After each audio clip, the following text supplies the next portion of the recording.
The first time I saw her, she was standing on the edge of the observation deck, bathed in the faint blue glow of Zyra Ivy's twin moons. Her skin shimmered like polished bronze, and her eyes, sharp metallic silver, watched the horizon with the stillness of a predator. Her name was Captain Valera, commander of the Zirathai Honor Guard, and I was just an engineer, Eli Warren, the human they hired to repair the human Zirathai Alliance ship Trident's Promise. Humans were still new to this quadrant. We'd been invited, cautiously, to join a coalition of alien species after the Andrus War, and while most races accepted us, the Zirathai didn't. They were a warrior species, proud, disciplined, with a strict code of honor. To them, humans were impulsive and too emotional to be trusted. Which is why I had no business talking to her. Yet, every evening after my shift, I'd find myself wandering toward that observation deck, pretending to be calibrating something. Anything, just to see her silhouette against the stars. That night I decided to speak. "Beautiful view," I said, stepping beside her. She didn't look at me. "The stars are not yours to admire, human." I smiled faintly. Didn't mean to claim them. I just thought they were beautiful. Her eyes turned to me, piercing, unreadable. "Beauty is for poets and weaklings," she said flatly. "Warriors have no use for such words." I chuckled softly. "Maybe. But if you ask me," I hesitated, then said it anyway, "you're beautiful too." The words hung in the cold air for a heartbeat. Her hand cracked across my face like thunder. The sound echoed in the metal walls. I stumbled a step back, stunned. Her silver eyes blazed. "Do not speak such dishonor to a warrior of the Zirathai," she hissed. "Do not lower me with human flattery." My cheek burned, but I raised my hands. "I didn't mean disrespect." "Leave," she commanded. And I did. My pride bruised, my face stinging, my heart confused. For the next week, she ignored me completely.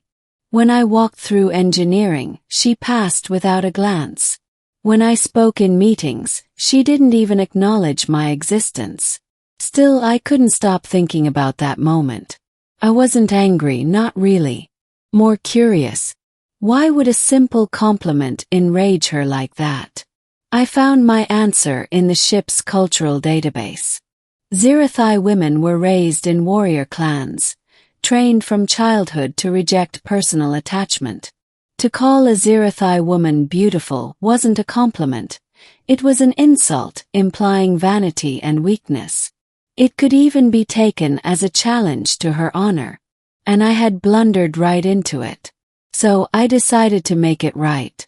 During the next inspection shift, I found her in the hangar, examining the pulse spears used by her soldiers. Her armor gleamed under the lights, sleek black plates with curved silver etchings that caught every reflection. I approached quietly. "Captain Valera," I said carefully. Her expression didn't change. "You have courage, human, to speak to me again." "I didn't mean to offend you," I said. "I read about your customs. I understand now why what I said was disrespectful." She studied me for a moment. "And yet you said it anyway." I sighed. "Where I come from, calling someone beautiful isn't about weakness. It means we see something worth admiring. Something that reminds us why life's worth living." Her gaze softened just a fraction. Then she turned back to her weapons. "You humans feel too much," she muttered. "That is why you die so easily." "Maybe," I said with a small smile. "But we live deeply before we do." That earned me a glance. Just a brief one. But I caught it. The flicker of curiosity behind her cold exterior. Over the next few weeks, things began to change. Slowly. When I passed her in the corridor, she no longer ignored me. Sometimes she even nodded. During battle readiness drills, she occasionally asked my opinion on power systems. And one evening, when the ship was anchored near the crimson gas clouds of Talaris Prime, she spoke to me first. "Human," she said. "Eli, is it?" Turned surprised. "Yeah, that's me. I have been studying your people," she said. "Your history is violent. You conquered your own planet before you left it." He nodded. "That's true. But we also learned compassion because of it." She tilted her head. "Strange. You destroy and heal in equal measure. Your nature contradicts itself." "Maybe that's what makes us interesting," I said.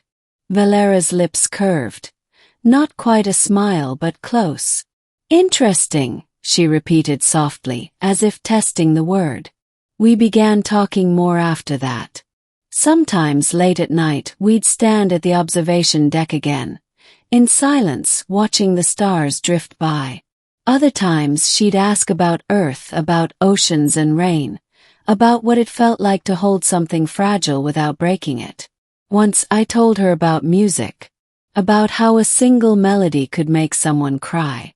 She stared at me as if I'd described magic. "Your kind creates sorrow on purpose?" she asked. "Not sorrow," I said gently. "Emotion. It helps us remember we're alive." For the first time she didn't argue. The turning point. The Trident's promise was assigned to escort a convoy through the edge of the Zarthan Nebula, a region infamous for raiders. Halfway through, the ambush came. Enemy vessels decloaked from the nebula clouds, plasma fire lighting up the dark. The ship shook violently as explosions rippled across the hull. Valera's voice thundered through the comms. "All hands to battle stations. Protect the civilians." I sprinted to engineering. Power conduits overloaded, alarms blared, and smoke filled the corridors. The shields were failing fast. Valera appeared on the lower deck, commanding her soldiers with calm precision. Her spear burned bright with blue energy as she cut through boarding drones that stormed the hangar. Then the reactor core began to destabilize. I shouted into the intercom, "We've got less than 5 minutes before detonation." Valera turned toward me, her armor scorched, her breathing heavy.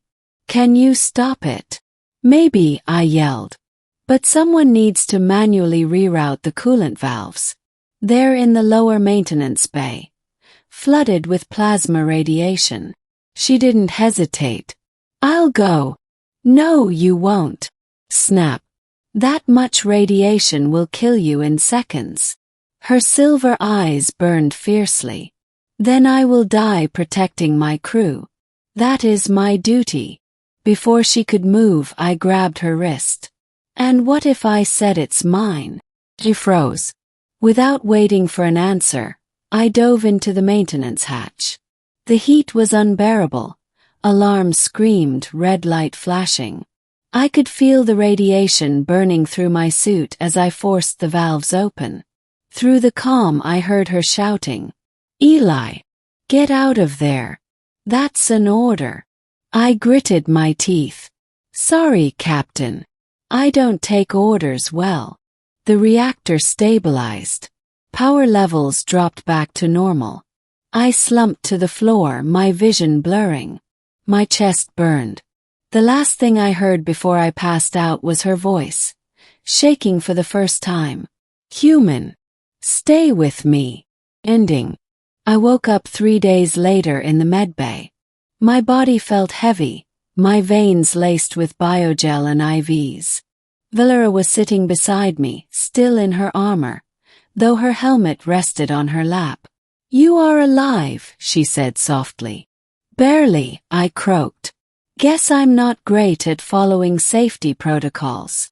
Her gaze hardened, then softened again. "You are a fool," she whispered. "A reckless, emotional fool.